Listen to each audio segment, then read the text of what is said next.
이게 뭐야? 환기구에서 이상한 소리가. 어? 아! 불이야. 누가 좀 도와주세요. 미자가 비명을 지르며 물동이를 들고 뛰어갔어요. 안 돼. 꺼지지 않아? 왜 안 꺼져? 물을 부어도 연기만 자욱해질 뿐이었습니다. 119입니다. 어디세요? 빨리 와주세요. 우리 가게가 타고 있어요. 목이 터져라 소리쳤어요. 이럴 수가 내 평생이 30년이 다 사라져 버렸어. 미자는 무릎을 꿇고 오열했습니다. 새벽 30년 분식집에 번진 불. 아들의 5억 조작된 환기구. 녹음 파일 한 방으로 뒤집는 통쾌한 장면. 구독, 좋아요 부탁드리고 바로 시작합니다. 새벽 5시 김미자의 하루는 언제나 똑같이 시작됩니다.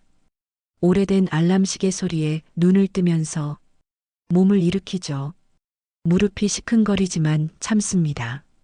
세수를 하고 머리를 단정히 빗어 넘긴 뒤 앞치마를 두르고 분식집 문을 엽니다. 오늘도 힘내자 미자가 중얼거리며 가스레인지에 불을 올렸습니다. 푸른 불꽃이 피어오르자 큼직한 냄비를 올려놓죠. 물이 끓기 시작하면서 김이 모락모락 올라옵니다. 미자는 능숙하게 육수, 재료를 넣기 시작했습니다. 다시마 한 장, 멸치 한 줌, 그리고 양파 반 개까지 30년 동안 손에 익은 동작이었습니다. 육수가 끓는 동안 미자는 떡볶이 떡을 썰기 시작했습니다.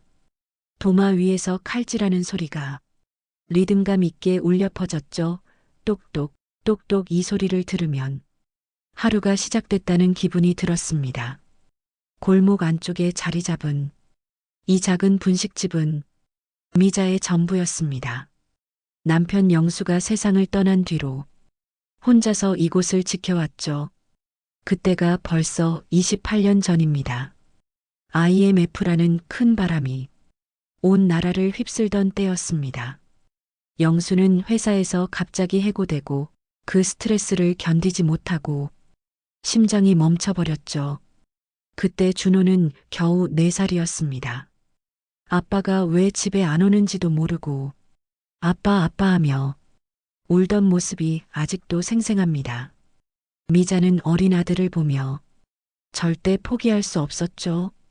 남편이 남겨놓은 작은 가게를 분식집으로 바꿔서 새 출발을 했습니다. 처음엔 정말 힘들었습니다. 요리를 제대로 해본 적도 없고 장사라는 것도 처음이었으니까요. 하지만 준호를 키우려면 돈을 벌어야 했습니다. 새벽부터 밤까지 일했고 손님 한 분 한 분께 정성껏 음식을 만들어 드렸죠. 엄마, 우리 떡볶이가 세상에서 제일 맛있어요. 초등학생이 된 준호가 학교에서 돌아와서 한 말입니다. 그 말 한마디가 미자에게는 큰 힘이 되었죠. 아들이 자랑스러워하는 엄마가 되고 싶었습니다. 아침 7시가 되자 첫 손님이 들어왔습니다. 근처 공장에서 일하는 김 사장님이었죠. 언제나 순대국을 주문하는 단골 손님입니다.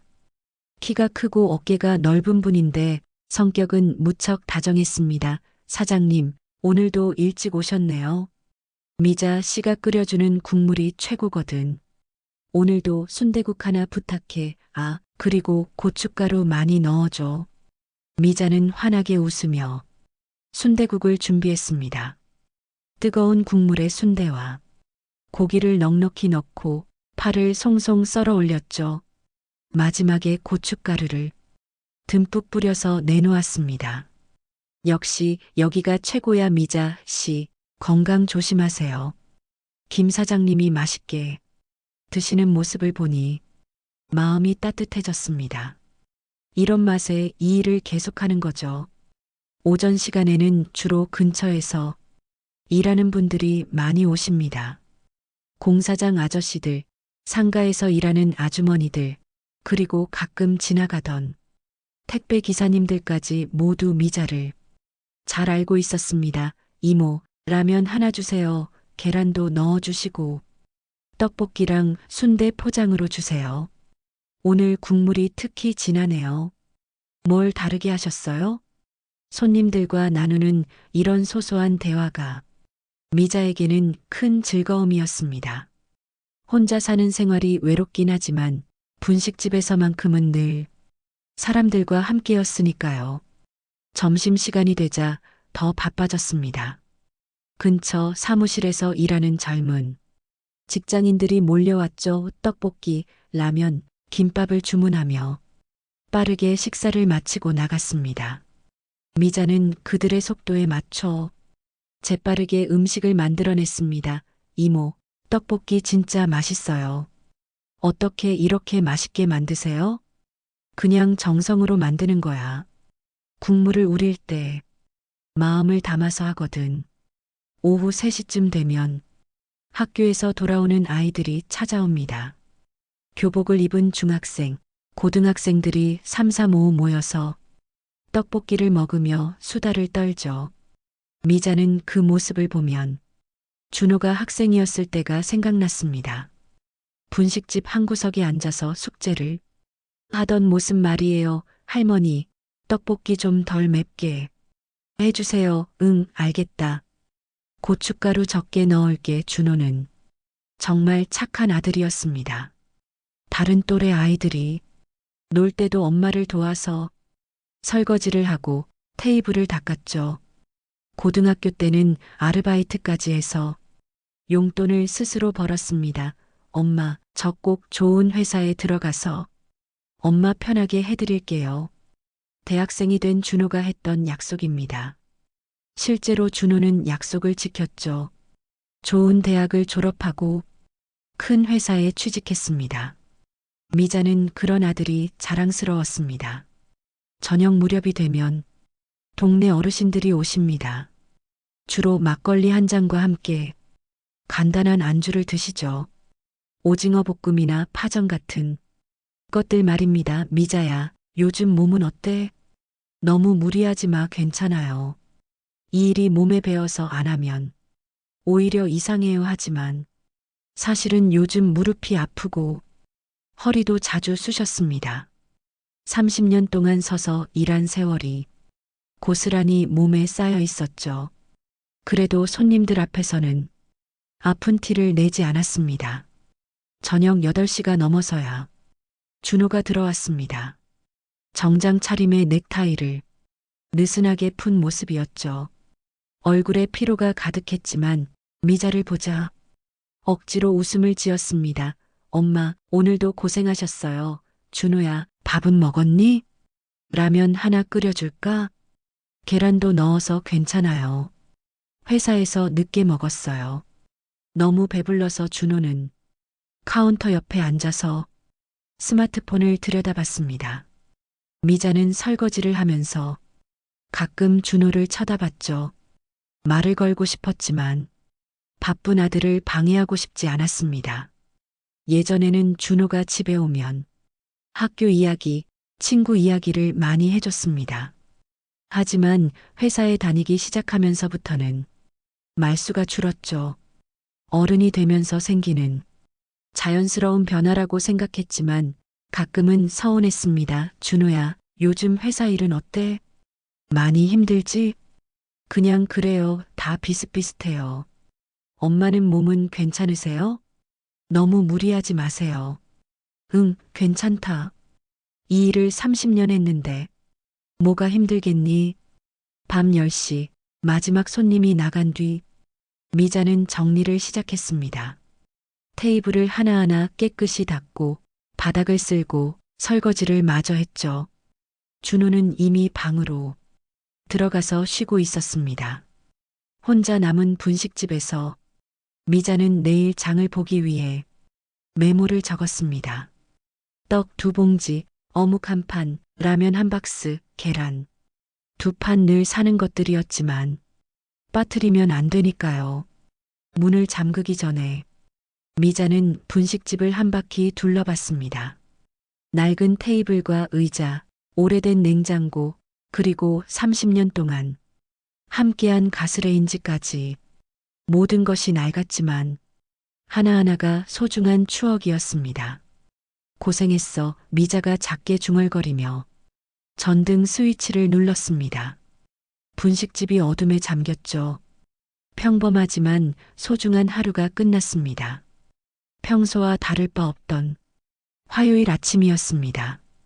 미자는 언제처럼 새벽 5시에 일어나 분식집 문을 열었죠.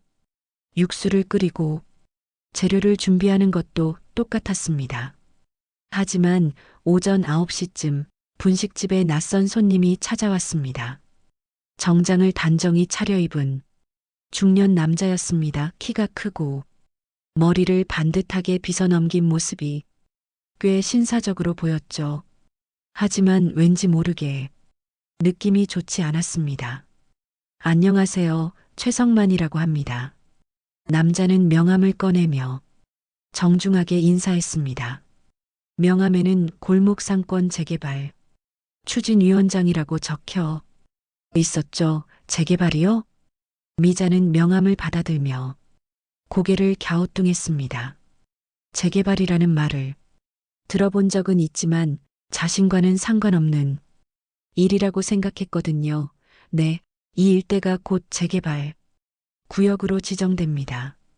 낡은 건물들을 다 헐고 새로운 아파트 단지가 들어설 예정이에요. 최성만은 가방에서 서류 뭉치를 꺼내 테이블 위에 펼쳤습니다. 복잡한 도면과 글씨가 빼곡히 적힌 종이들이었죠. 아파트가 들어선다고요? 그럼 우리 가게는 어떻게 되는 거예요? 당연히 보상을 해드립니다. 아주 좋은 조건으로요. 이 서류에 서명만 하시면 큰 돈을 받으실 수 있어요. 최성만은 마치 큰 선물을 주는 것처럼 말했습니다. 하지만 미자는 그 말이 마음에 들지 않았어요. 저는 이 가게가 좋은데요. 30년 동안 여기서 살았는걸요. 사장님, 시대가 변했습니다. 이런 낡은 건물에서 계속 사실 수는 없잖아요. 새로운 곳에서 새 출발하시는 게 어떨까요? 최성만의 목소리에는 은근한 압박감이 있었습니다. 미자는 그 서류들을 자세히 들여다봤지만 어려운 말들만 가득했죠. 좀 더 생각해 볼게요. 너무 오래 생각하시면 안 됩니다. 다른 분들은 이미 다 서명하셨거든요. 사장님만 남으셨어요. 그 말을 듣고 미자는 더욱 당황했습니다. 정말 모든 사람이 다 찬성했을까요? 하지만 뭔가 성급하게 결정하면 안 될 것 같았어요. 그래도 아들과 상의를 해봐야겠어요. 아, 아드님 말씀이시군요. 혹시 이준호 씨 아니신가요? 최성만이 갑자기 웃음을 지었습니다.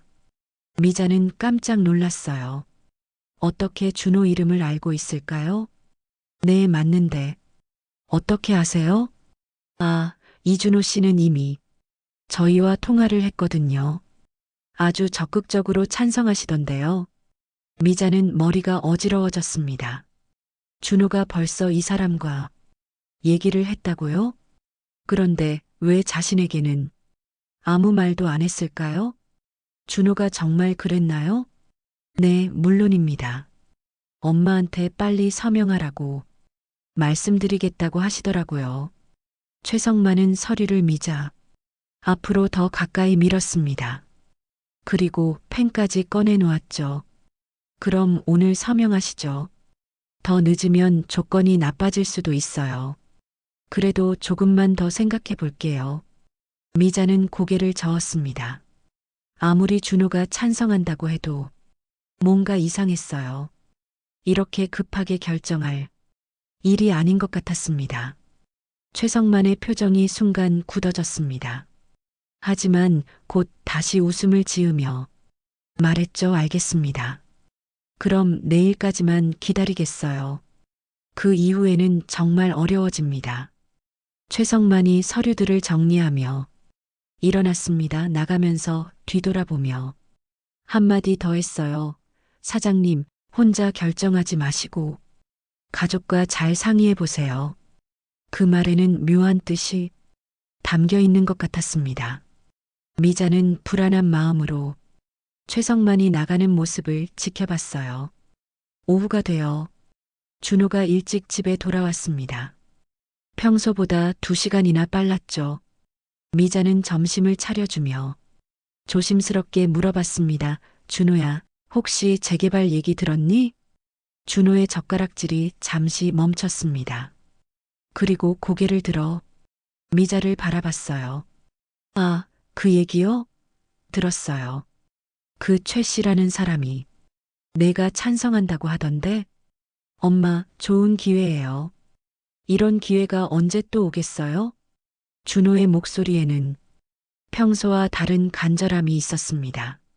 미자는 그 모습이 낯설었어요. 하지만 우리 가게가 없어지는 건 아니야? 엄마, 보상금 받으면 더 좋은 곳에서 새로 시작할 수 있어요. 이 낡은 건물에서 언제까지 계실 거예요? 준호는 서류를 들고 미자 앞에 앉았습니다. 최성만이 놓고 간 그 서류였어요. 빨리 서명하세요. 다른 사람들 다 했는데 엄마만 안 하면 곤란해져요. 왜 그렇게 급하니? 좀 더 생각해 보면 안 될까? 엄마, 이런 건 빨리 결정해야 해요. 망설이면 기회를 놓쳐요. 준호는 펜을 미자 손에 쥐어줬습니다. 하지만 미자는 그 펜을 받지 않았어요. 준호야, 엄마는 이 가게가 좋아. 아빠와의 추억도 있고 너와의 추억도 있고 엄마, 추억은 마음속에 간직하면 되잖아요. 현실을 봐야죠. 준호의 말에는 평소에 없던 강한 압박감이 있었습니다. 미자는 점점 혼란스러워졌어요. 그래도 하루아침에 결정할 일이 아니야. 엄마, 제발요. 이거 하나만 믿고 따라주세요. 준호의 눈빛이 간절했습니다. 하지만 동시에 뭔가 다급해 보이기도 했어요. 미자는 그런 아들을 보며 마음이 복잡했습니다. 저녁 늦게까지 준호는 계속 설득했습니다. 보상금 얘기, 새로운 시작 얘기, 더 나은 미래 얘기까지 하지만 미자의 마음은 쉽게 바뀌지 않았어요. 내일까지 생각해보마. 미자가 마지막으로 한 말이었습니다. 준호는 아쉬운 표정을 지었지만 더 이상 강요하지는 않았어요. 그날 밤 미자는 잠을 이루지 못했습니다. 정말 재개발이 좋은 일일까요? 왜 준호는 그렇게 급하게 서명을 받으려고 할까요? 그리고 최성만은 어떻게 준호를 먼저 알고 있었을까요? 새벽이 되어서야 미자는 겨우 잠들 수 있었습니다. 하지만 꿈속에서도 서류와 펜이 계속 나타났어요. 뭔가 큰 변화가 시작되고 있다는 느낌이 들었습니다. 새벽에 잠들었던 미자는 평소보다 늦은 6시에 일어났습니다. 머리가 무겁고 몸이 뻐근했지만 분식집 문을 열어야 했어요. 하지만 오늘은 뭔가 달랐습니다. 가스레인지에 불을 올리려는데 환기구에서 이상한 소리가 들려왔습니다. 드르르, 덜컥덜컥 평소에 나지 않던 소리였어요. 미자는 고개를 들어 환기구를 살펴봤습니다. 이상하네. 환기구 덮개가 살짝 비뚤어져 있었습니다. 어제까지는 멀쩡했는데 말이죠. 미자는 의자를 가져다 놓고 올라서서 손으로 만져봤어요. 덮개가 헐거워져 있었습니다. 누가 만졌나? 하지만 혼자 사는 집에서 환기구를 만질 사람은 없었어요. 바람 때문일까요? 아니면 오래돼서 저절로 헐거워진 걸까요? 그때 분식집 문 앞에서 인기척이 들렸습니다. 아직 문을 열지 않았는데 누군가 밖에서 서성이는 것 같았어요. 미자는 조용히 문 쪽으로 다가갔습니다. 유리창 너머로 한 남자가 보였습니다. 검은 모자를 눌러쓰고 마스크까지 착용한 채로 분식집 주위를 둘러보고 있었어요. 미자는 숨을 죽이고 그 모습을 지켜봤습니다. 남자는 환기구가 있는 쪽 벽을 유심히 살펴봤습니다. 그리고 뭔가를 메모하는 듯한 행동을 하더니 슬그머니 사라졌어요. 뭐지? 미자는 불안한 마음으로 문을 열었습니다. 혹시 도둑일까요? 하지만 훔쳐갈 만한 비싼 물건도 없는데 말이에요. 오전 10시쯤 첫 손님이 왔습니다. 하지만 평소에 김 사장님이 아니라 젊은 택배 기사였어요. 키가 훤칠하고 밝은 인상의 청년이었습니다. 안녕하세요. 라면 하나 주세요. 네, 계란도 넣어드릴까요? 네, 고맙습니다. 택배 기사가 테이블에 앉으며 말했습니다. 이름표를 보니 승우라고 적혀 있었어요. 이모, 혹시 오늘 새벽에 이상한 사람 못 보셨어요? 미자는 깜짝 놀랐습니다. 정말 누군가 있었던 모양이네요. 왜요? 뭔가 봤나요? 제가 새벽 배송하면서 지나가는데 여기 근처에서 수상한 남자가 서성이더라고요. 모자랑 마스크를 쓰고 있었어요. 아, 저도 봤어요. 우리 가게 앞에서 뭔가 하고 있더라고요. 승우는 라면을 먹으며 진지한 표정을 지었습니다. 요즘 재개발 얘기 때문에 이상한 사람들이 많이 돌아다녀요. 이모, 조심하세요. 재개발 때문에요? 네, 다른 동네에서도 그런 일이 있었거든요. 재개발 반대하는 사람들 협박하고 그런 승우의 말에 미자는 소름이 돋았습니다. 혹시 어제 만난 최성만과 관련이 있을까요? 이모, 혹시 재개발 서류에 서명 안 하셨죠? 응, 아직 안 했어. 잘하셨어요. 성급하게 결정하시면 안 돼요. 저희 어머니도 비슷한 일을 겪으셨거든요. 승우는 라면을 다 먹고 일어나며 명함 하나를 건네줬습니다. 뭔가 이상한 일 있으면 언제든지 연락하세요. 제가 이 근처를 매일 돌아다니거든요. 고마워요. 미자는 승우가 나간 뒤 한결 마음이 놓였습니다. 적어도 자신 편인 사람이 한 명은 있다는 생각이 들었어요. 오후 2시쯤 또 다른 손님이 찾아왔습니다. 이번에는 20대 중반으로 보이는 젊은 여성이었어요. 단정한 옷차림에 밝은 미소를 지고 있었습니다. 안녕하세요. 윤은수라고 해요. 구청 복지센터에서 자원봉사를 하고 있어요. 아, 그래요? 뭐 때문에 오셨어요? 어르신들 생활 상담을 하러 다니고 있어요. 혹시 어려운 일 있으시면 도움을 드릴 수 있을 것 같아서요. 은수는 따뜻한 목소리로 말했습니다. 미자는 왠지 모르게 이 젊은 여자가 믿음직스러웠어요. 그런데 요즘 이 동네에 재개발 얘기가 많이 나오던데 괜찮으세요? 사실 그것 때문에 고민이에요. 미자는 어제 있었던 일들을 은수에게 털어놓았습니다. 최성만의 방문, 준호의 반응, 그리고 오늘 새벽에 수상한 남자까지 말이에요. 정말요? 그럼 서류 좀 보여주실 수 있을까요? 은수는 최성만이 놓고 간 서류들을 자세히 살펴봤습니다. 한 장 한 장 꼼꼼히 읽어보더니 고개를 저었어요. 이모, 이 서류에 이상한 부분이 많아요. 뭐가 이상해요? 보상금 액수가 명확하지 않고 이사 시기도 너무 빨라요. 그리고 여기 보세요. 동해 철회가 불가능하다고 적혀 있어요. 은수가 가리킨 부분을 보니 정말 작은 글씨로 그런 내용이 적혀 있었습니다. 한번 서명하면 마음을 바꿀 수 없다는 뜻이에요? 네, 맞아요. 이건 너무 일방적인 계약이에요. 절대 성급하게 서명하시면 안 돼요. 은수는 서류를 다시 정리하며 말했습니다. 이모, 혹시 법무 상담 받아보실 생각 있으세요? 무료로 도와드릴 수 있어요. 그런 게 있어요? 네, 구청에서 운영하는 프로그램이에요. 내일이라도 같이 가보실래요? 미자는 고개를 끄덕였습니다.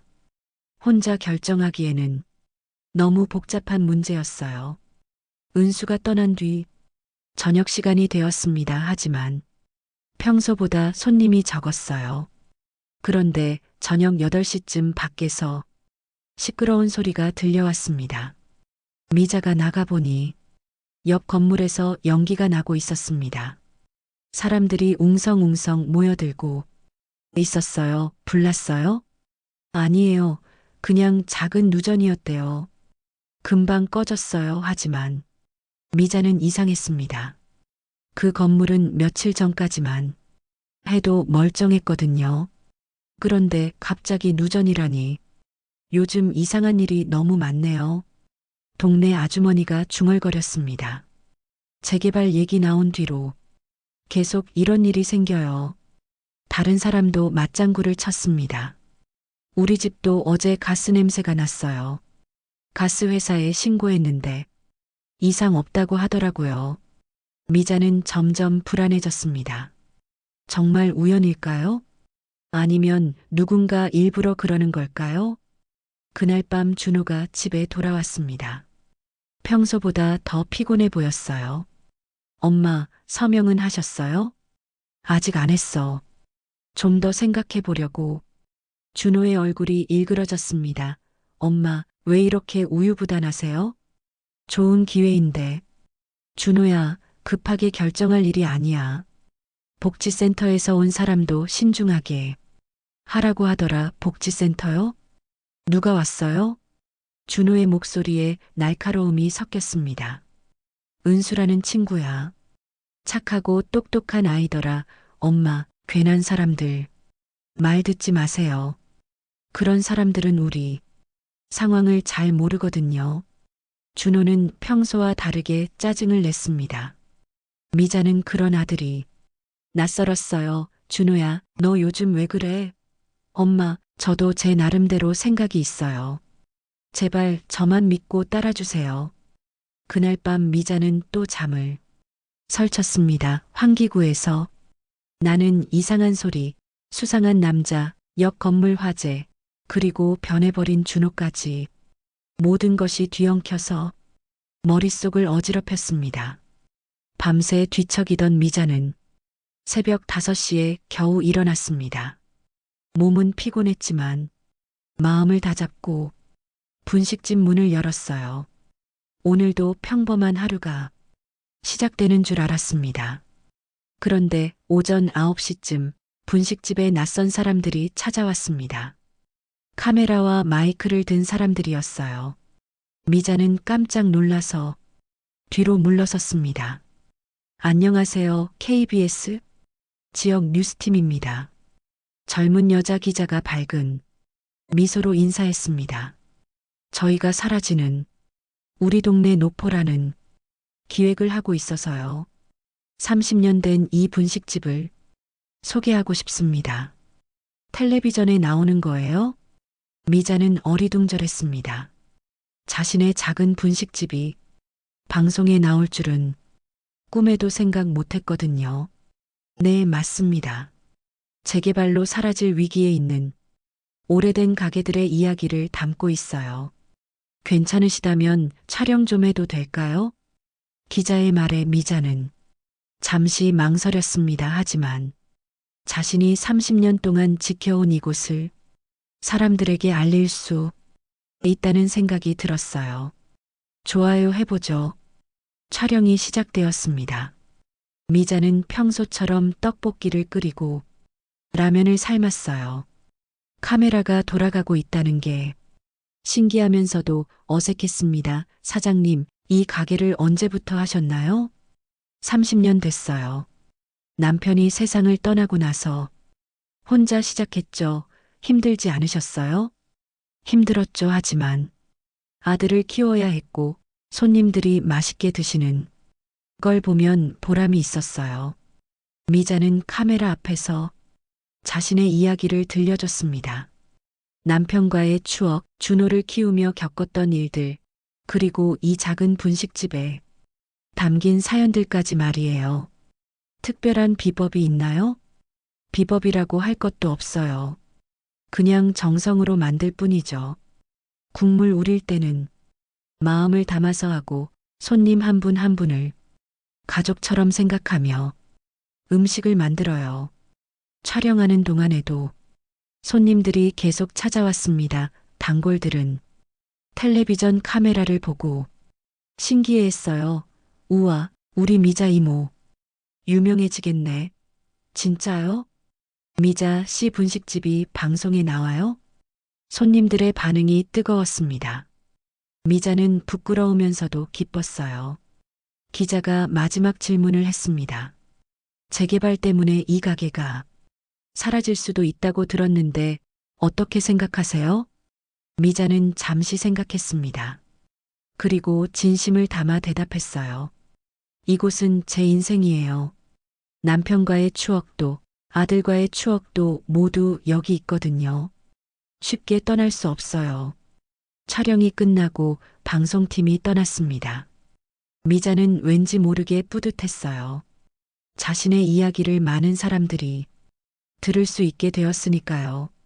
그날 저녁 6시 뉴스 시간에 미자의 분식집이 방영되었습니다.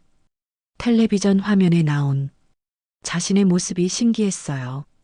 목소리도 평소보다 떨리는 것 같았지만 진정성은 잘 전해진 것 같았습니다. 방송이 나간 뒤 놀라운 일이 일어났습니다. 저녁 7시부터 손님들이 몰려오기 시작한 거예요. 텔레비전에서 봤어요. 떡볶이 하나 주세요. 정말 30년 된 가게 맞아요? 대단하세요. 국물이 정말 진하네요. 역시 손맛이 다르구나. 평소보다 3배는 많은 손님들이 찾아왔습니다. 미자는 정신없이 음식을 만들었어요. 손이 바빠서 말할 틈도 없었습니다. 이모, 힘내세요. 재개발 반대해요. 이런 좋은 가게가 사라지면 안 되죠. 손님들은 단순히 음식만 먹고 가는 게 아니었습니다. 미자를 응원하고 격려해줬어요. 어떤 사람은 힘내세요라고 적힌 쪽지를 남기기도 했습니다. 밤 10시가 되어서야 마지막 손님이 나갔습니다. 미자는 하루 종일 서 있느라 다리가 아팠지만 마음은 따뜻했어요. 오늘 정말 대단했네. 미자는 혼자 중얼거리며 정리를 시작했습니다. 매출도 평소의 3배가 넘었어요. 이런 일은 분식집을 연 뒤 처음이었습니다. 그런데 정리를 마치고 집에 들어가려는데 준호가 어두운 표정으로 앉아 있었습니다. 엄마, 오늘 방송 봤어요. 어땠어? 엄마가 떨렸나? 엄마, 왜 그런 일을 했어요? 준호의 목소리에는 화가 섞여 있었습니다. 미자는 당황했어요. 뭐가 잘못됐니? 우리 가게가 유명해진 건 좋은 일 아니야?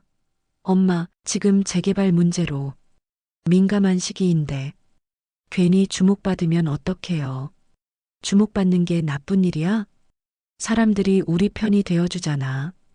그게 문제라고요. 일을 복잡하게 만들었어요. 준호는 답답하다는 듯이 머리를 쥐어짰습니다. 미자는 그런 아들을 이해할 수 없었어요. 준호야, 너 도대체 왜 그래? 재개발이 그렇게 좋아? 엄마는 몰라요. 제발 더 이상 이상한 일 하지 마세요. 준호는 그 말을 남기고 방으로 들어가 버렸습니다. 미자는 혼자 남아서 복잡한 마음을 달랠 수 없었어요.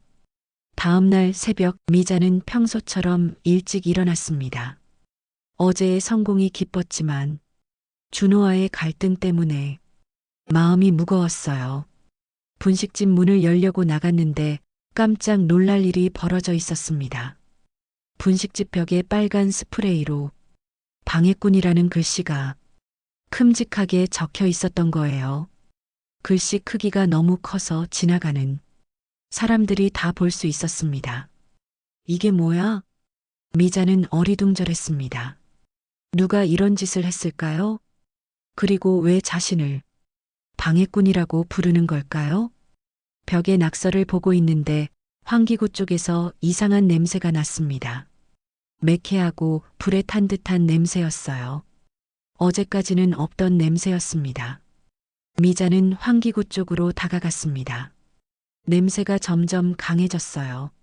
뭔가 타고 있는 것 같았습니다. 이상의 환기구 덮개를 자세히 보니 가장자리가 검게 그을려 있었습니다. 누군가 일부러 뭔가를 했다는 증거였어요. 미자는 급히 승호에게 전화를 걸었습니다. 어제 명함을 받아놨거든요.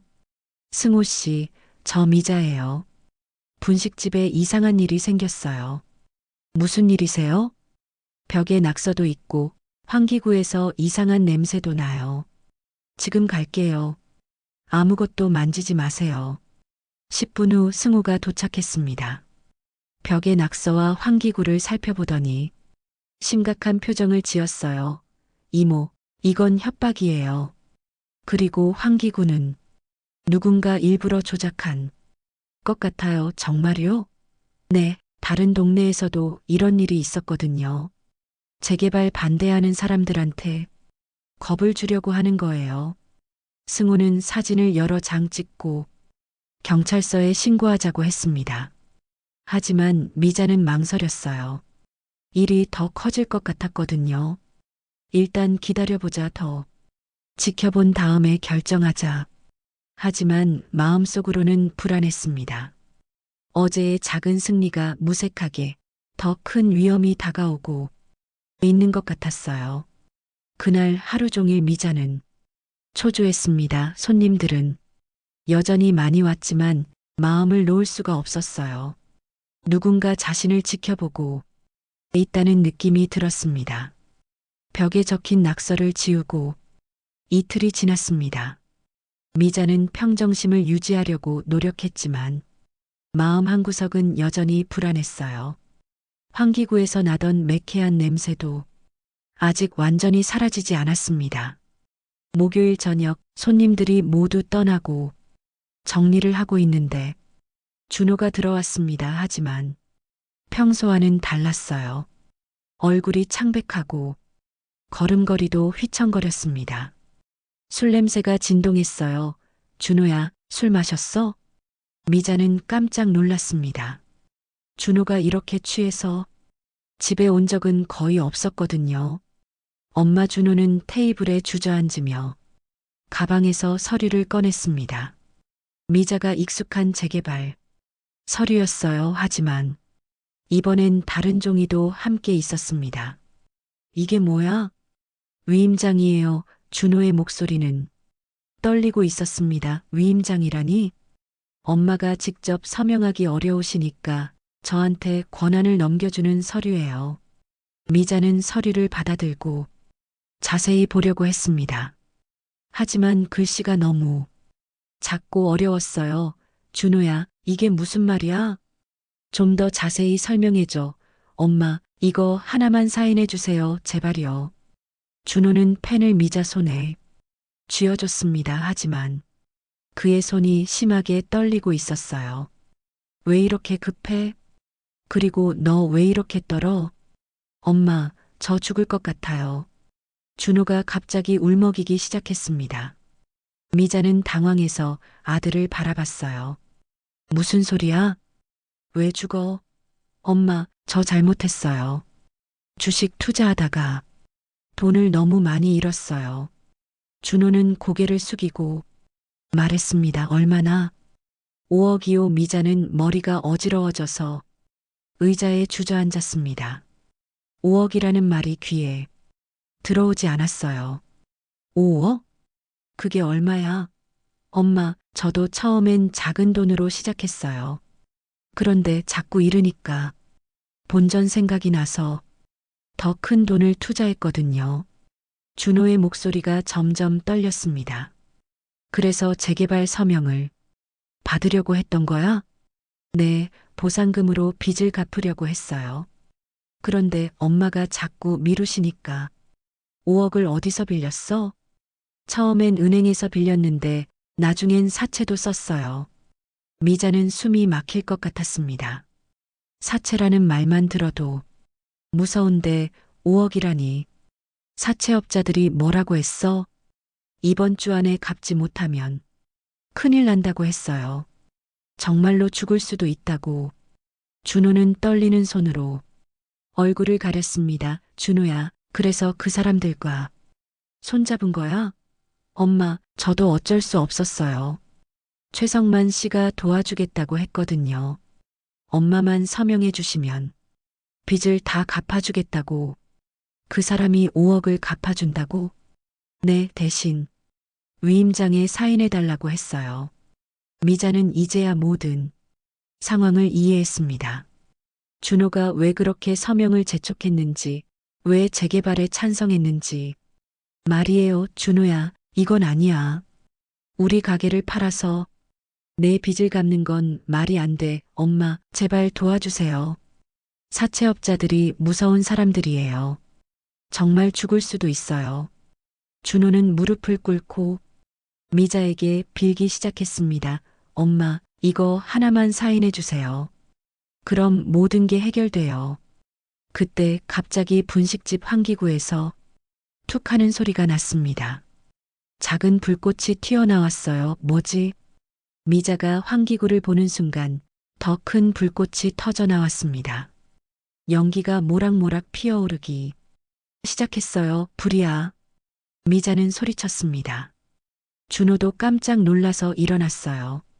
환기구에서 나오는 연기가 점점 많아졌습니다. 엄마, 어떻게 해요? 119에 신고해. 준호가 전화를 걸고 있는 사이 미자는 물을 가져와서 연기가 나는 곳에 부었습니다. 하지만 소용이 없었어요. 오히려 연기가 더 심해졌습니다. 몇 분 뒤 소방차 소리가 들려왔습니다. 소방관들이 달려와서 진화 작업을 시작했어요. 하지만 불은 이미 환기구 안쪽으로 번져 있었습니다. 위험하니까 밖으로 나오세요. 소방관이 미자와 준호를 밖으로 대피시켰습니다. 미자는 자신의 분식집에서 나오는 검은 연기를 보며 가슴이 찢어질 것 같았어요. 30년 동안 지켜온 우리 가게가 이웃들도 모두 나와서 구경하고 있었습니다. 어떤 사람은 휴대폰으로 동영상을 찍기도 했어요. 1시간 뒤 불은 겨우 꺼졌습니다. 하지만 분식집 안쪽은 엉망이 되어 있었어요. 벽은 검게 그을렸고 천장도 일부가 타버렸습니다. 원인이 뭐예요? 미자가 소방관에게 물었습니다. 환기구 쪽에서 시작된 것 같은데 정확한 원인은 조사해봐야 알 것 같습니다. 그때 경찰관들도 도착했습니다. 사고 현장을 둘러보고 여러 가지를 확인하더니 미자에게 말했어요. 일단 안전을 위해서 가게 문을 닫아야겠습니다. 문을 닫는다고요? 네, 안전 점검이 끝날 때까지는 영업할 수 없어요. 경찰관은 분식집 입구에 노란 테이프를 둘러쳤습니다. 출입 금지라고 적힌 팻말도 붙였어요. 미자는 그 모습을 보며 주저앉고 싶었습니다. 30년 동안 한 번도 문을 닫은 적이 없었는데 이제 들어갈 수도 없다니. 엄마, 괜찮아요? 준호가 조심스럽게 다가왔습니다. 하지만 미자는 아들을 바라보기가 힘들었어요. 준호야, 이 모든 게 내 잘못이야. 엄마, 저도 이렇게 될 줄 몰랐어요. 5억이라는 돈을 어떻게 잃어? 그것도 사채까지 써가면서. 미자는 울음이 터져 나왔습니다. 30년간 쌓아온 모든 것이 하루아침에 무너져 버렸어요. 동네 사람들이 하나둘씩 와서 위로해줬습니다. 하지만 미자는 아무 말도 할 수 없었어요. 미자 씨, 힘내세요. 다시 시작할 수 있어요. 사람들의 따뜻한 말들이 귀에 들어오지 않았습니다. 지금 당장은 아무것도 할 수가 없었어요. 그날 밤 미자와 준호는 임시로 모텔에서 잤습니다. 집도 연기 냄새 때문에 들어갈 수 없었거든요. 엄마, 정말 죄송해요. 준호가 침대에 누워서 말했습니다. 이제 와서 미안하다고 해봤자 뭐에 5억이야. 5억. 미자는 창밖을 바라보며 답했습니다. 엄마, 제가 다 잘못했어요. 욕심을 너무 부렸어요. 너를 위해서였지. 나를 위해서가 아니야. 맞아요. 저 때문이에요. 제가 욕심을 부렸어요. 준호의 목소리에서 진심이 느껴졌습니다. 하지만 이미 벌어진 일을 되돌릴 수는 없었어요. 준호야, 솔직히 말해봐. 이 모든 게 우연이야? 미자가 준호를 똑바로 바라보며 물었습니다. 무슨 말씀이세요? 환기구에서 난 불 정말 사고야? 준호는 대답하지 못했습니다. 그의 침묵이 모든 걸 말해주고 있었어요. 미자는 더 이상 아무 말도 하지 않았습니다. 30년간 믿었던 아들에게 배신당했다는 사실이 5억이라는 빚보다 더 아팠습니다. 모텔에서 보낸 첫날, 밤은 지옥 같았습니다. 미자는 눈을 감을 때마다 타버린 분식집이 떠올라서 잠을 이룰 수 없었어요. 옆 침대에서는 준호가 뒤척이는 소리만 들려왔습니다. 엄마, 잠 못 주무세요? 새벽 5시쯤 준호가 조심스럽게 말을 걸었습니다. 응, 잠이 안 와 엄마, 저 정말 죄송해요. 지금 미안하다고 해서 뭐가 달라져? 미자는 창밖을 바라보며 대답했습니다. 마음이 텅 비어 있는 것 같았어요. 그날 오전 은수가 모텔을 찾아왔습니다. 어떻게 연락처를 알았는지 전화를 걸어서 만나자고 했거든요. 사장님, 정말 힘드시죠?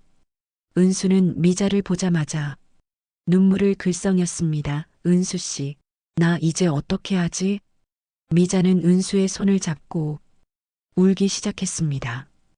이틀 동안 참았던 눈물이 한꺼번에 쏟아져 나왔어요. 사장님, 울지 마세요. 같이 해결해봐요. 뭘 해결해?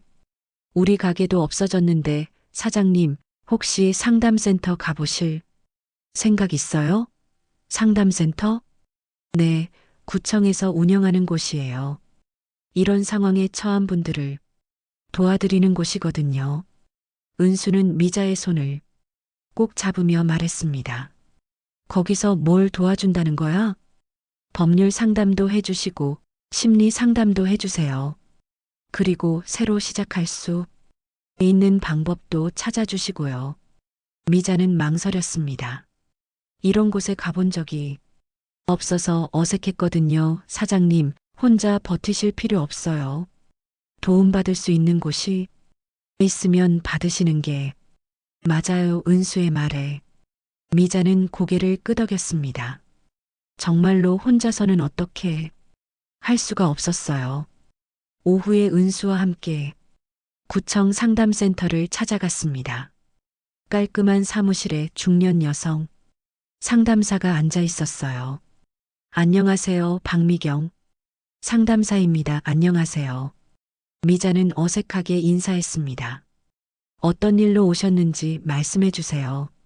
미자는 처음엔 말문이 막혔습니다. 어디서부터 얘기해야 할지 몰랐거든요. 하지만 박 상담사가 차근차근 물어보니까 조금씩 이야기할 수 있었어요. 재개발 얘기부터 시작해서 준호의 빚 문제, 그리고 분식집 화재까지 모든 걸 다 털어놓았습니다. 정말 많이 힘드셨겠어요. 박 상담사는 미자의 이야기를 끝까지 들어줬습니다. 상담사님, 제가 아들을 잘못 키운 걸까요? 그런 게 아니에요. 아드님도 어려운 상황에 처해서 잘못된 선택을 한 거겠죠.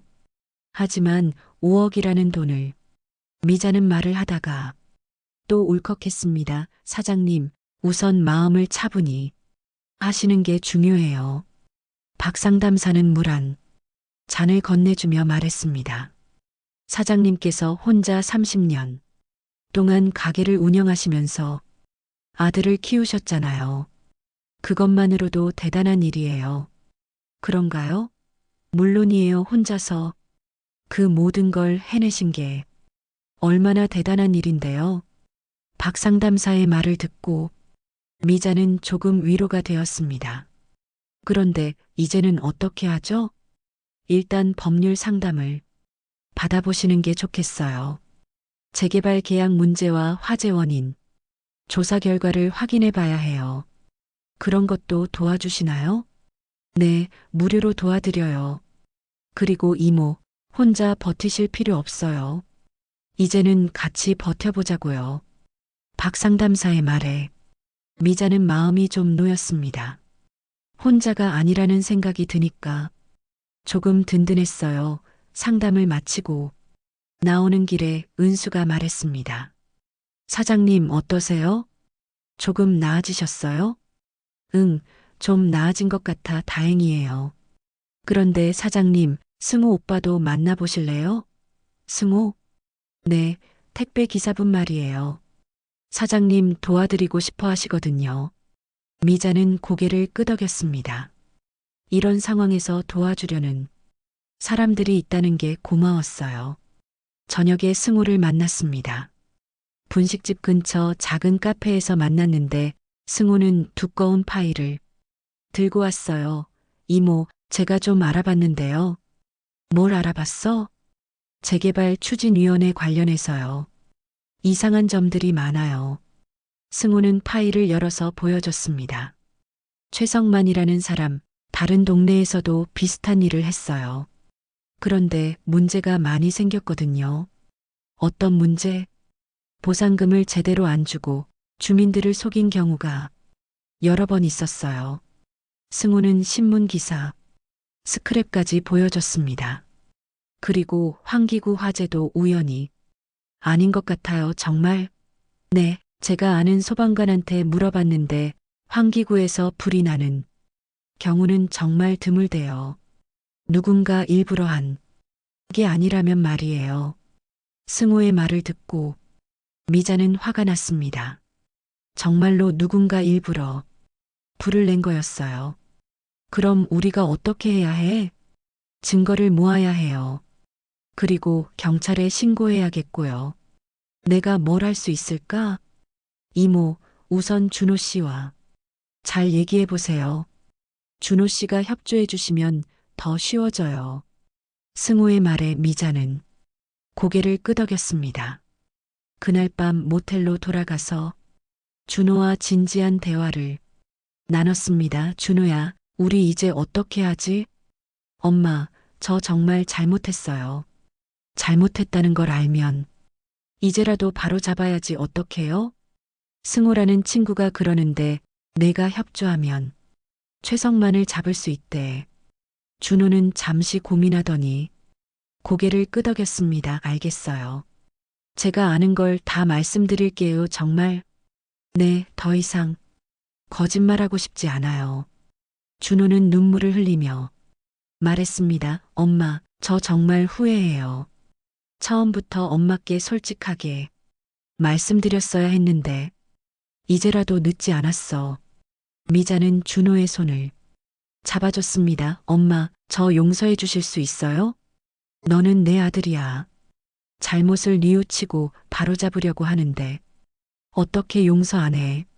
준호는 미자를 꼭 껴안았습니다. 오랫동안 멀어졌던 모자 사이가 조금씩 가까워지는 것 같았어요. 엄마, 앞으로는 정말 정직하게 살겠어요. 그래, 그래야지. 미자는 준호의 등을 토닥여줬습니다. 그날 밤 미자는 오랜만에 편안하게 잠들 수 있었습니다. 모든 게 해결된 건 아니지만 혼자가 아니라는 것을 깨달았거든요. 도움을 청하는 것도 용기라는 박 상담사의 말이 마음에 와닿았어요. 준호가 협조하기로 결심한 뒤 모든 일이 빠르게 진행되었습니다. 승호와 은수는 열심히 증거를 모았고 박 상담사는 법률 지원을 해줬어요. 일주일 만에 재개발 조합 총회가 열린다는 소식이 들려왔습니다. 사장님, 드디어 기회가 왔어요. 은수가 흥분해서 말했습니다. 총회에서 뭘 하는 거야? 주민들 앞에서 진실을 공개하는 거예요. 최성만의 부정행위를 모두 폭로하는 거죠. 미자는 가슴이 두근거렸습니다. 떨리기도 했지만 마침내 진실을 말할 기회가 온 것 같았어요. 총회 전날 밤 미자는 준호와 함께 준비를 했습니다. 준호가 녹음한 최성만과의 통화 내용, 환기구 조작 관련 증거들, 그리고 다른 피해 사례까지 모든 자료를 점검했어요. 엄마, 내일 정말 할 수 있을까요? 준호는 불안해했습니다. 해야지. 이제 물러설 곳이 없어. 미자는 단호하게 말했습니다. 엄마가 앞장서서 말씀하시는 거예요? 그래야지 내가 피해자니까 하지만 속으로는 미자도 떨리고 있었습니다. 그 많은 사람들 앞에서 말한다는 그게 쉬운 일은 아니었거든요. 총회 당일 동네 회관에는 주민들이 가득 모여 있었습니다. 100명도 넘는 사람들이 왁자지껄 떠들고 있었어요. 미자는 뒷자리에 앉아서 조용히 기다렸습니다. 최성만이 단상에 올라섰습니다. 정장을 말끔히 차려입고 자신만만한 표정이었어요. 주민 여러분, 오늘 마지막으로 재개발 동의서를 받겠습니다. 아직 서명 안 하신 분들은 회의 후에 꼭 해주시기 바랍니다. 김미자 씨는 아직 안 하셨죠? 한 주민이 소리쳤습니다. 그렇습니다. 김미자 씨 때문에 전체 계획이 늦어지고 있습니다. 최성만은 미자를 노려봤습니다. 김미자 씨 나와서 입장을 말씀해 보시죠.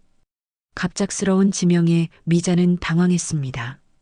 원래는 회의 중간에 발언할 계획이었는데 말이에요. 어서 나오세요. 사람들이 웅성거리기 시작했습니다. 미자는 떨리는 다리로 일어섰어요. 단상에 오르자 온 회관이 조용해졌습니다. 100여 명의 시선이 미자에게 집중되었어요. 마이크를 잡은 손이 떨렸습니다. 저는 김미자입니다. 목소리가 떨려서 제대로 나오지 않았습니다. 크게 말하세요. 누군가 소리쳤습니다. 미자는 심호흡을 했습니다. 30년 동안 분식집을 지켜온 용기를 떠올렸어요. 주민 여러분, 저는 30년 동안 이 동네에서 분식집을 해왔습니다. 이번에는 목소리가 좀 더 또렷하게 나왔어요. 제가 오늘 이 자리에 선 이유는 여러분께 진실을 말씀드리기 위해서입니다. 미자는 준비해온 서류를 꺼냈습니다. 최성만 씨가 여러분께 말하지 않은 사실들이 있습니다. 최성만의 얼굴이 굳어지기 시작했습니다. 첫째, 보상금 액수가 처음 약속과 다릅니다. 실제로는 절반 정도밖에 안 돼요. 뭐라고요? 주민들이 웅성거렸습니다. 둘째, 이사 날짜가 너무 급합니다. 한 달 안에 모든 걸 정리하고 나가야 한다고 되어 있어요. 그런 얘기는 처음 들어보는데, 셋째, 한번 서명하면 절대 취소할 수 없습니다. 마음이 바뀌어도 소용없어요. 주민들의 웅성거림이 점점 커졌습니다. 김미자 씨, 그만하세요. 최성만이 끼어들려고 했습니다. 아직 끝나지 않았습니다. 미자는 목소리를 더 크게 냈습니다. 넷째, 최성만 씨는 저를 협박했습니다. 제 가게 환기구를 조작해서 화재를 일으켰어요. 회관이 술렁거리기 시작했습니다. 증거가 있습니다. 미자는 준비해온 사진들을 들어보였습니다. 환기구 조작 흔적과 밤마다 우리 가게 주변을 맴도는 수상한 사람들의 CCTV 영상이 있어요. 그건 거짓말이에요. 최성만이 소리쳤습니다. 그럼 이것도 거짓말인가요? 미자는 휴대폰을 꺼내서 스피커를 켰습니다. 준호가 녹음한 통화. 내용이 흘러나왔어요. 김미자만 서명하면 모든 게 끝나 안 하면 더 큰일 생길 거야. 최성만의 목소리가 선명하게 들렸습니다. 환기구 쪽 작업은 어떻게 됐어? 다 끝났습니다.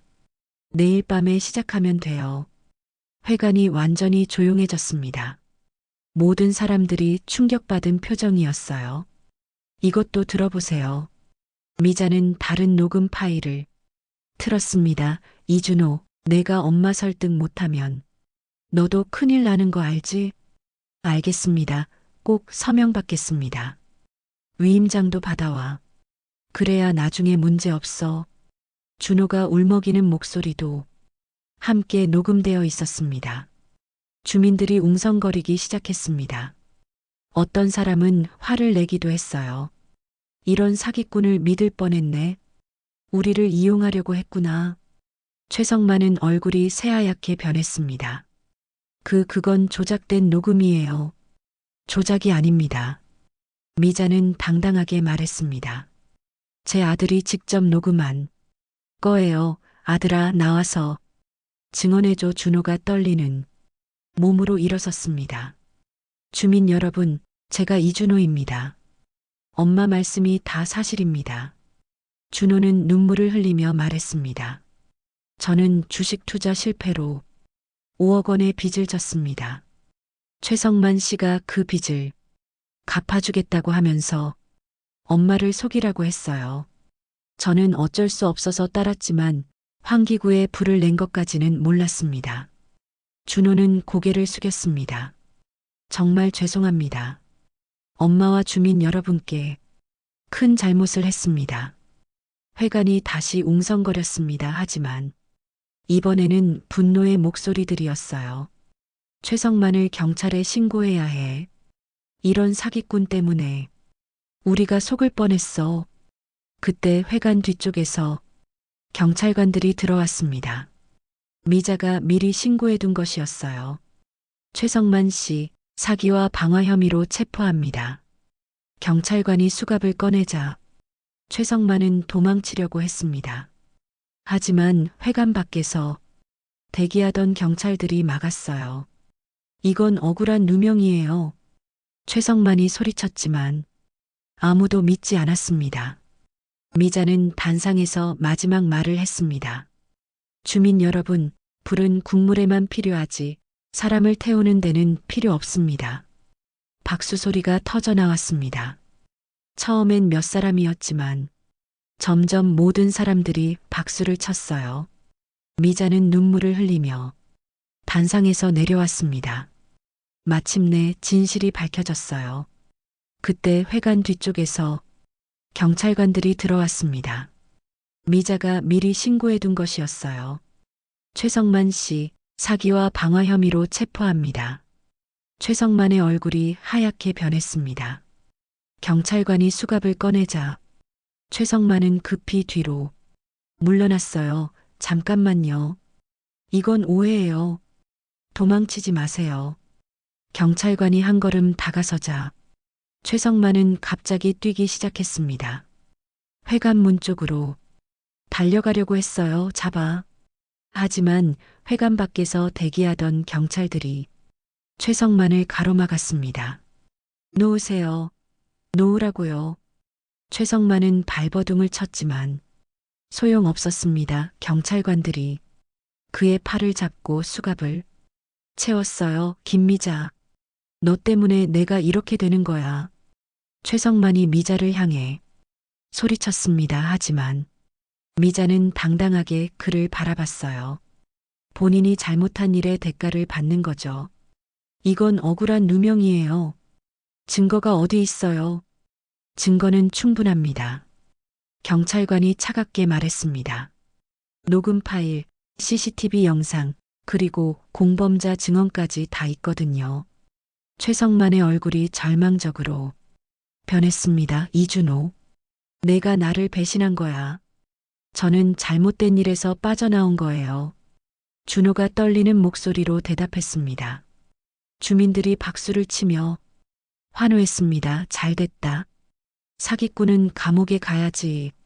최성만은 경찰들에게 끌려나가면서도 계속 소리쳤습니다. 이건 끝이 아니야. 내가 다시 돌아올 거야. 하지만 아무도 그 말에 신경 쓰지 않았습니다. 드디어 악인이 처벌받는 순간이었거든요. 최성만이 체포된 뒤 일주일이 지났습니다.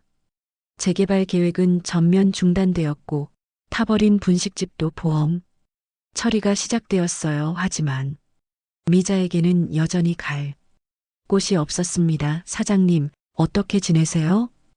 은수가 모텔을 찾아와 물었습니다. 그냥 그래, 뭘 해야 할지 모르겠어. 미자는 창밖을 바라보며 한숨을 쉬었어요. 30년 동안 매일 아침 5시에 일어나서 분식집에 갔는데 이제는 갈 곳이 없었습니다. 이모, 좋은 소식이 있어요. 은수의 목소리에 활기가 있었습니다. 무슨 소식? 동네 상인회에서 임시 상가를 마련해 주기로 했어요. 임시 상가? 네, 동네회관. 옆에 있는 빈 건물이요. 거기에 작은 공동 부엌을 만들어서 이모가 다시 장사할 수 있게 해주겠대요. 미자는 믿기지 않았습니다. 그런 도움을 받을 수 있다니요. 정말 내가 거기서 다시 분식집을 할 수 있어? 네, 임대료도 처음 6개월은 무료래요. 동네 사람들이 모금도 해주셨거든요. 은수는 봉투 하나를 꺼내서 미자에게 건넸습니다. 이게 뭐야?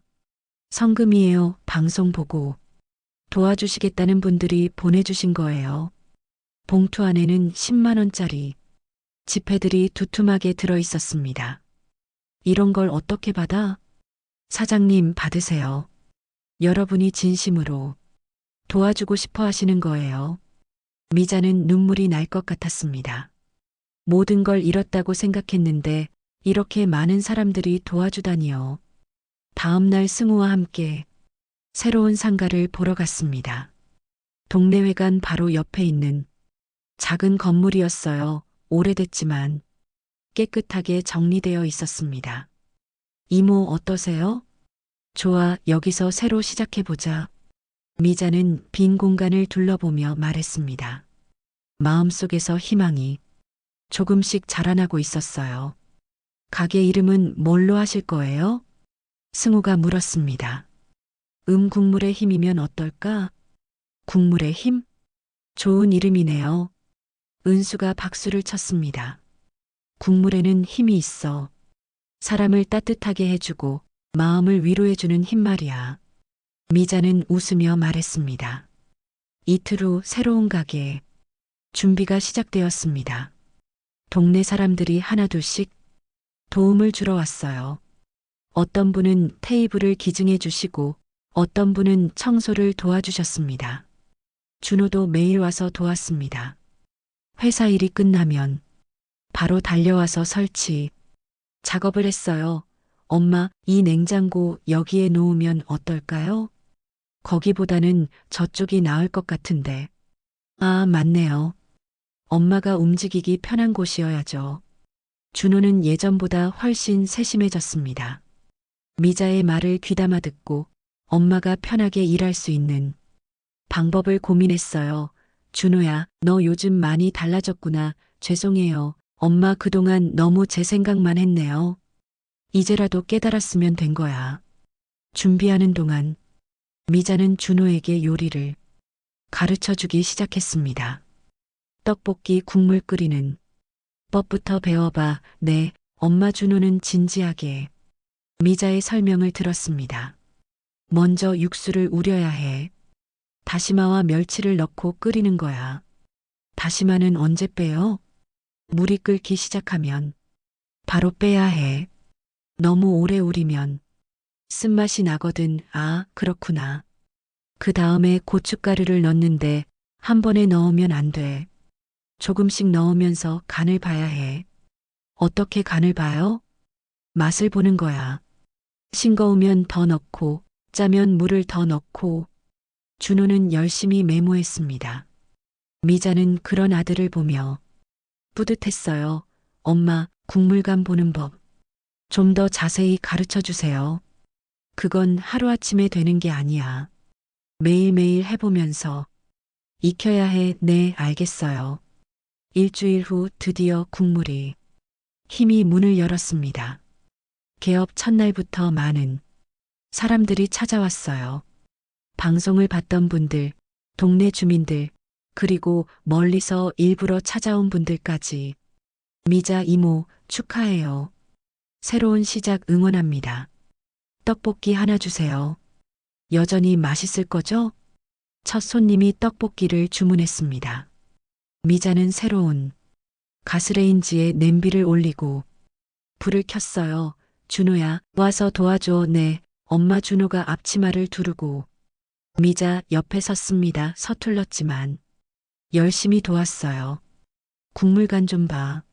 미자가 국자로 국물을 떠서 준호에게 건넸습니다. 조금 싱거운 것 같은데요? 그럼 뭘 넣어야 할까? 고춧가루요? 맞아, 조금씩 넣어봐. 준호는 조심스럽게 고춧가루를 넣었습니다. 그리고 다시 간을 봤어요. 이제 어때? 좋아요. 딱 맞는 것 같아요. 미자는 만족스럽게 웃었습니다. 준호야, 싱겁게 시작해서 마지막에 딱 맞추는 게 비법이야. 요리뿐만 아니라 인생도 그런 것 같네요. 준호가 진지하게 말했습니다. 그래, 맞아. 처음엔 힘들어도 천천히 맞춰가면 되는 거야. 그날 저녁 문을 닫을 때까지 손님들이 끊이지 않았습니다. 미자와 준호는 정신없이 일했지만 즐거웠어요. 엄마, 오늘 정말 바빴네요. 그래도 좋았어. 다시 사람들과 함께 있으니까. 미자는 정리를 하면서 말했습니다. 엄마, 제가 앞으로도 계속 도와드릴게요. 회사 일은 어떻게 하고 퇴근하고 와서 도울게요. 그리고 주말에는 하루 종일 도와드릴게요. 준호는 진심으로 말했습니다. 고마워. 준호야. 아니에요. 제가 해야 할 일이에요. 그날 밤 미자는 오랜만에 편안하게 잠들었습니다. 분식집은 사라졌지만 더 소중한 것을 찾았어요. 아들과의 관계, 동네 사람들의 따뜻함, 그리고 다시 시작할 수 있다는 희망 말입니다. 며칠 후 국물의 힘은 동네에서 유명한 가게가 되었습니다. 모자가 함께 일하는 모습을 보러 오는 사람들도 많았어요. 어머니, 아드님이 참 잘 도우시네요. 네, 이제야 제대로 된 아들이 됐어요. 미자는 웃으며 대답했습니다. 엄마, 오늘 국물간이 완벽해요. 준호가 엄지손가락을 치켜 세웠습니다. 너도 이제 제법 늘었구나. 엄마한테 배웠으니까요. 새로운 하루가 시작되었습니다. 미자는 가스레인지에 불을 올리고 냄비를 올렸어요. 준호는 옆에서 재료를 준비했습니다. 엄마, 오늘도 잘 부탁드려요. 그래, 오늘도 힘내자. 모자는 서로 웃으며 새로운 하루를 시작했습니다. 비록 예전의 분식집은 사라졌지만 더 따뜻하고 소중한 새로운 시작이 기다리고 있었어요. 안녕하세요, 여러분. 오늘도 끝까지 함께 해주셔서 감사합니다. 여러분은 만약 이런 상황이라면 어떤 선택을 하실 건가요? 댓글로 여러분의 생각을 들려주세요. 여러분의 작은 공감과 응원이 큰 힘이 됩니다. 구독과 좋아요, 알림 설정 잊지 마시고요. 다음 시간에도 또 다른 사연으로 찾아뵙겠습니다. 늘 건강하시고 평안한 하루 보내시길 바랍니다. 감사합니다.